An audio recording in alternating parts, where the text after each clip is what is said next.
እውቀታችን እንዳይወሰድብን እንዳይሰለብ ገንዘባችን ጤንነታችን እድላችን እንዳይወሰድ ባለበት እንዲቀመጥ መጸለይ ያለብን አንድ ጸሎት አለ። አንደኛ ከእውቀት ጋር ከሆነ መልካ ዑራኤል ወይም ድርሳነ ዑራኤል መጸለይ ነው። የእውቀት መልአክ ስለሆነ የእውቀት መልአክ ነው ስንል ዝም ብሎ አይደለም። ልጆቻችሁ ትምህርት ቤት ፈተና በሚበዛባቸው ሰዓት በሚጨነቁ ሰዓት ዑራኤል ቤተክርስቲያን ሄደው እንዲጠመቁ ምንም እንኳን ቅዱስ ቁርባኑ የክርስቶስ ቢሆንም ዑራኤል ቤተክርስቲያን ሄደው አስቀድሰው ቆርበው ቅዳሴ ጸበል ሊጠጡ ማድረግ ከእውቀት ጋር የተገናኘ ማንኛውም አይነት ነገር ሲያነቡ ምንም ሲሉ የዑራኤልን ጸበል እየጠጡ እላያቸው ላይ ያርጉ የተጠመቁ በመልካም መልኩ መኖር እውቀትን ያሳድጋልም ያጸናልም፣ አይወሰድብንም፣ አይሰለብብንም። የመርሳት ችግርን ሁሉ ያስወግዳል።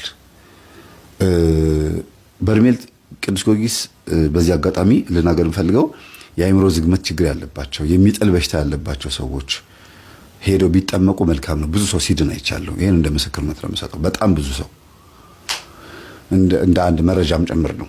እሺ ሌላው ሀብት ንብረቶቻችሁ እየወደሙ እየተሰለበባችሁ ልክ እንደ እውቀት እየጠፋባችሁ ከሆነ ሀብት ንብረቶቻችሁ ልጆችም ጭምር ማለት ነው መልካ ሩፋኤል ነው የሚጸልየው።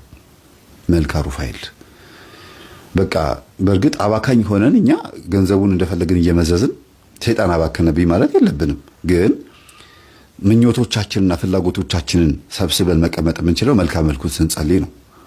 በየቀኑ ጣፋጭ የሚበላ በየቀኑ ልብስ የሚገዛ በየቀኑ በየጊዜው በየሳምንቱ አዳዲስ ልብሶችን የምትገዛ ወይም ደግሞ ሁሉ አማረሽን ገበያ አታውጣት አይነት ነገር ከሆነ ያን ስሜት የሚያመጣው መንፈስ በመልካ መልኩ ነው የምንመታው፣ በድርሳኑ ነው የምንመታው፣ የሩፋኤልን ጸበል በመጠጣት ነው። ለሁሉ መላእክቶች የራሳቸው የተሰጣቸው ነገር አለ፣ ጤንነታችሁም ጭምር ማለት ነው።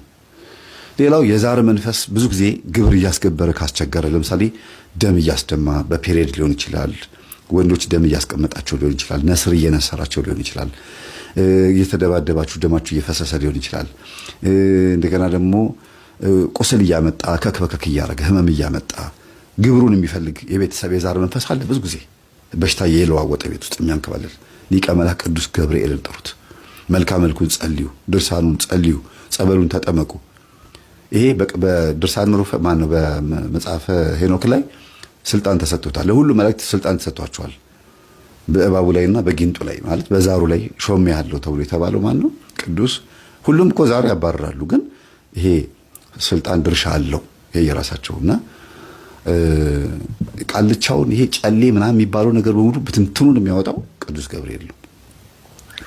ቅዱስ ሚካኤል ደግሞ ትዳር ላይ መጥቶ የሚበጠብጠውን፣ ሰላም እንዳይኖር ከተማን የሚበጠብጠውን፣ ፍቅር እንዳይኖር እርጋታ እንዳይኖር ሁከት የሚያመጣውን እንዲሁም ደግሞ ከስሩ ያሉትን ገብርኤልን፣ ሚካኤልን፣ ሩፋኤልን እየላከ ችግሮቻችንን የሚያስወግድልን ቅዱስ ሚካኤል ነው።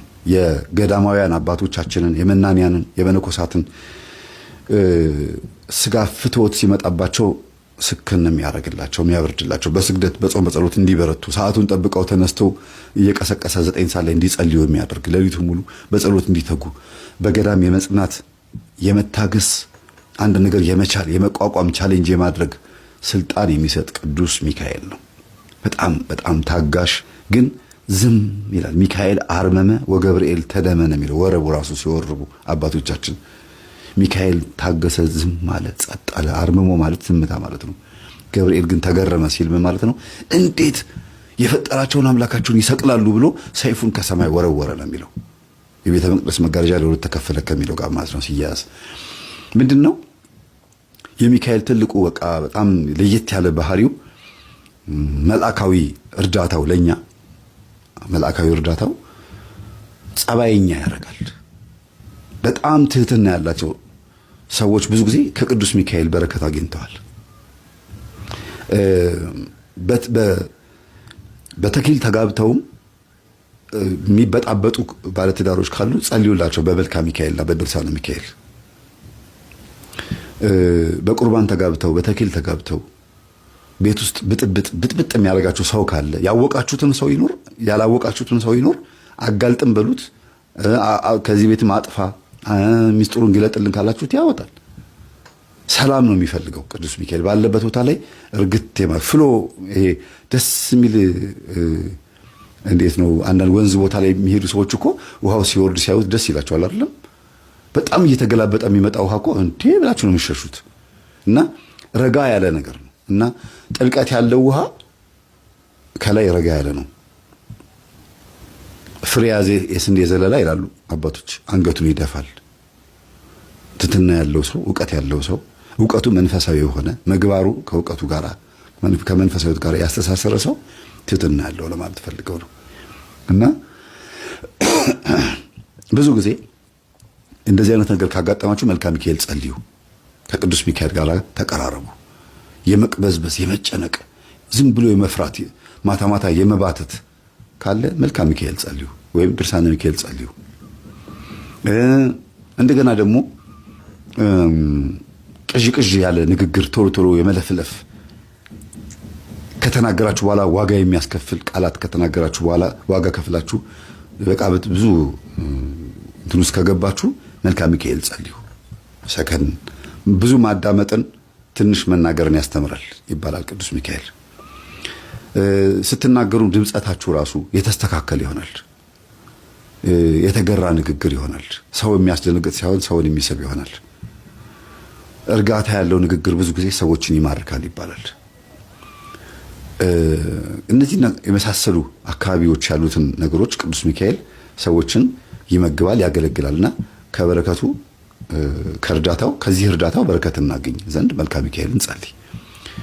ሌላው ደግሞ በህይወታችን ውስጥ አንዴ ለቅሶ፣ አንዴ ደስታ፣ አንዴ ሐዘን፣ አንዴ በቃ ድብልቅልቅ ያለ ነገር የምትኖሩ ከሆነ ጨራው አልጨበጥ ያላችሁ ላይፍ የተዘበራረቀ ጨለማና ብርሃን ከተፈራረቀባችሁ መልካ ራጉኤልን ጸልዩ። መልካ ራጉኤል በህይወታችን ውስጥ ጨለማና ብርሃን የሆነው ላይፋችንን ክፉ ነገር ሲመጣ ለበጎ እንዲሆን አርጎ እንድንቀበለው አርጎ ማይቀርልን ከሆነ ክፉ ነገር ከእግዚአብሔር የመጣ ከሆነ ነው። ታዲያ ከሰይጣን የመጣ ከሆነ ያስወግድላችሁና ያጽናናችኋል። ከእግዚአብሔር የመጣ ቅጣት ከእግዚአብሔር የመጣ ከሆነ እንድትበረቱ ካልደፈረሰ አይጠራም የሚያስብል ነገር ከመጣባችሁ ድፍርሱ ሰዓት ላይ እንዲጠራ እስኪጠራ ድረስ እንድትጽናኑ ያደርጋችኋል ማለት ነው። እና እንደየባህሪያቸው ነው የሚሄዱት። ሌላው መልካ ሩፋኤል ነው። ማን ነው? መልካ ፋኑኤል ነው።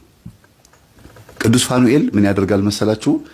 እጅግ በጣም የሚገርማችሁ በረሃብ በርዛት ሰዎች እንዳይሞቱ ያግዛል እና ገንዘባችሁን ለተራቡ ሰዎች እንድትሰጡ የመገፋፋት፣ ለታረዙ ሰዎች እንድታለብሱ፣ የታሰሩት እንድትጠይቁ፣ ምስኪኖችን እንድትረዱ፣ ድሃዎች እንድትረዱ ብቻ አይደለም ድሃ እንድታስጠጉ፣ ኑሯችሁ ሐሳባችሁ ሁሉ ከነሱ ጋር እንዲሆን የማድረግ ኃይል አለው እና ብዙ ጊዜ ቅምጥል ህይወት ካላችሁ ጥሩ አይደለም። ይሄ ካልጋ ላለመውረድ፣ ከሚሞቀው አንሶላችሁ ውስጥ ላለመውጣት፣ ዝናብ ሲመጣ በሚያምር አንሶላ ውስጥ ተጠቅላችሁ ድሃን ማታስቡ ከሆነ ዝናብ ዶፍ ሲያወርድ ንፋሱ ሲመጣ ጨለማ ሲመጣ በዚህ ሰዓት ጎዳና ልጆች እንዴት ሆነው ይሆን? ጎርፉ መጣባቸው ተወስዶ ይሆን? እንዴት ምን ለብሰዋል? ይሄ ሁሉ እየወረዳው ምን ውስጥ ናቸው? እኛስ ተኝተናል። ዝናብ ሲመጣ ደስ ይላል፣ እንቅልፍ ደስ ይላል። በዛ ሰዓት ግን እነዛ ልጆች የት ነው ያሉት?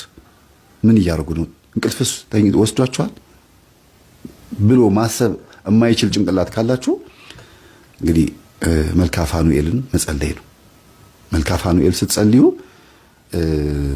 ለተራበት አበላላችሁ። ገንዘባችሁን በዚህ መልኩ ትንሽ እንዲባረክ ታደርጉታላችሁ። እመቤታችንን በቤተ መቅደስ አምጥቶ መና ሲመግባት የነበረ እስራኤልንም መና እንዲመግባቸው ቅዱስ ሚካኤል ሲልከው የነበረው ፋኑኤልን ነው፣ ቅዱስ ፋኑኤልን ነው።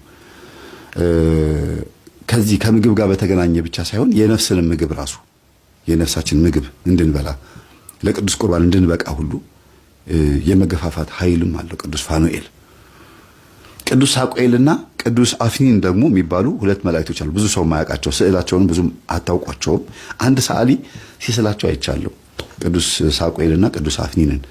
እነዚህ ደግሞ ከድንገተኛ አደጋ ያድናሉ። መኪና ሲገለበጥ፣ የተወረወረ ዕቃ ሲመጣ፣ የሆነ ነገር ብቻ ድንገተኛ የሚባሉ አደጋዎች ሲመጡ የማትረፍ የማዳን ከሞት የማዳን ስልጣን ተሰጥቷቸዋል። ያለ ቀናችን እንዳንሞት ሞተንም ከሆነ ነፍሳችን ከስጋችን ሳትለይ በአልጋ ላይ ማቀቀን ምንም አለም እንድንተርፍ የማድረግ ከድንገተኛ ነገር ብዙ ሰዎች ተረፉ ይባላል። ህፃናት ራሱ መኪና ተገልብጦ አዋቂ ሞቶ ህፃናት ይተርፋሉ።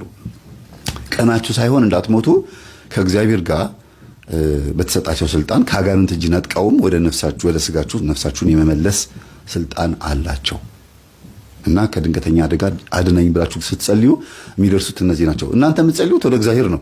መላእክቶች ግን እንደየስራቸው እየመጡ ያገለግላሉ ማለት ነው።